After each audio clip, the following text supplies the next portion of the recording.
Hi guys, it's Ray here from Man City Fan TV.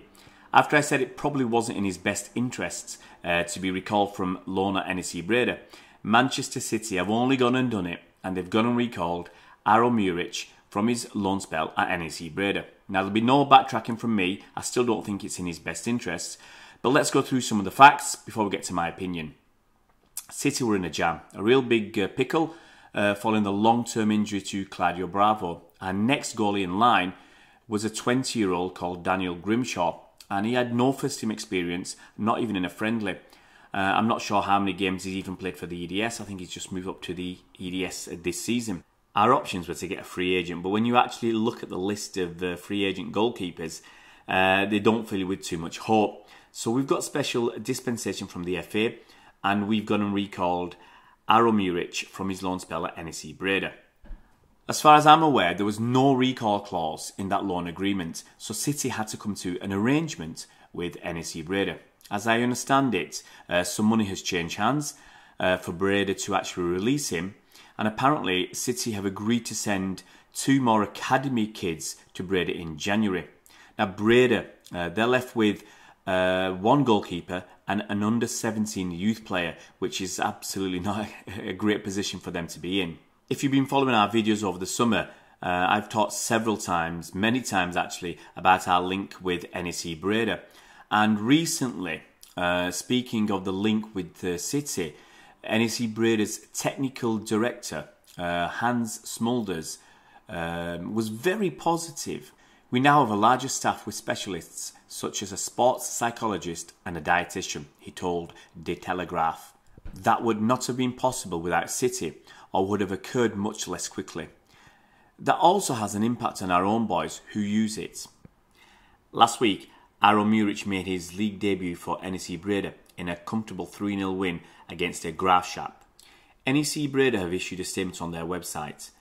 Hans Smulders, the technical director, said, "Due to the injury of the second goalkeeper, Manchester City came into a situation that we had not anticipated beforehand. Despite looking at other solutions, we eventually had to decide to run Aro Muric to Manchester. Having a partnership also means that you try to help each other in these situations of force majeure. We help Manchester City with the return of Aro, and of course, City Football Group helps us to solve the situation that has arisen in the goal at NAC. It is certainly not how we envisaged it, but I am convinced that NAC will ultimately emerge stronger from this situation." I don't think NAC Breda had much choice in the matter, and they did our bidding in order to maintain the special relationship they have with us. Basically, they're getting kids on loan that they wouldn't be able to afford otherwise. Now, City helped Breda win promotion in 2017 back to the Eredivisie, and Breda have been through some financial strife for several years, so City's involvement is a godsend to them, and there's no way they want to affect that relationship.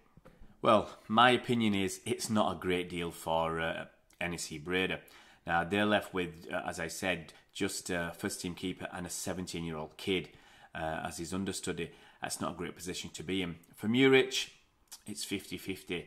As I said before, he'll get great experience being on the bench at City.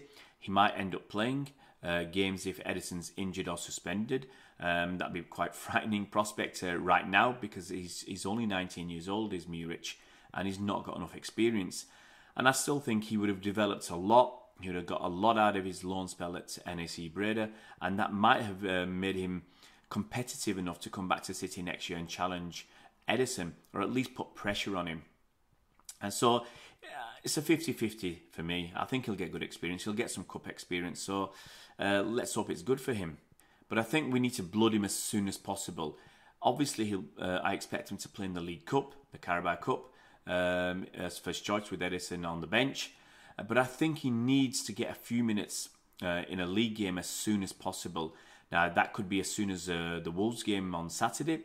I believe he's going to start training with the first team squad again this week, and he'll be on the bench on Saturday. I know we've got some relatively speaking easier games coming up, and I'd like to see if we're well ahead 3 or 4-0 in one of those games with about 15 minutes to go, that Aro Muric gets a run out. I think it's really, really important.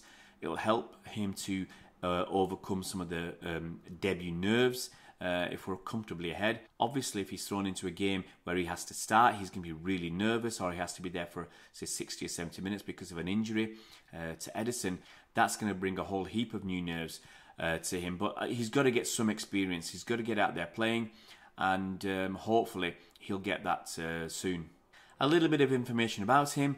Well, he's 19 years old. He's only 19 years old, which is 1 year younger than Daniel Grimshaw. But actually, he's 1 year further ahead in his development. He's more advanced in that development. Aro Muric trained with the first team squad last season, and whilst playing for the EDS. And this season, that's the position for Daniel Grimshaw. He's training with the first team squad, and he's a third choice keeper, and he'll be playing for the EDS. So as I said, Aro Muric is 1 year ahead in his development. Guys, please subscribe to our YouTube channel if you already haven't done so. It's really easy. It's a big red button down below, and it says subscribe. Just click on that. Click on the bell icon to get notified as soon as we put out new videos. You'll get an email, drop it in your inbox for that. And please pass our videos around. Tell your friends on social media. We're very active on Twitter, both Andy and myself. And yeah, just pass it around and get them interested in what's going on at Man City Fan TV. See you around, Blues.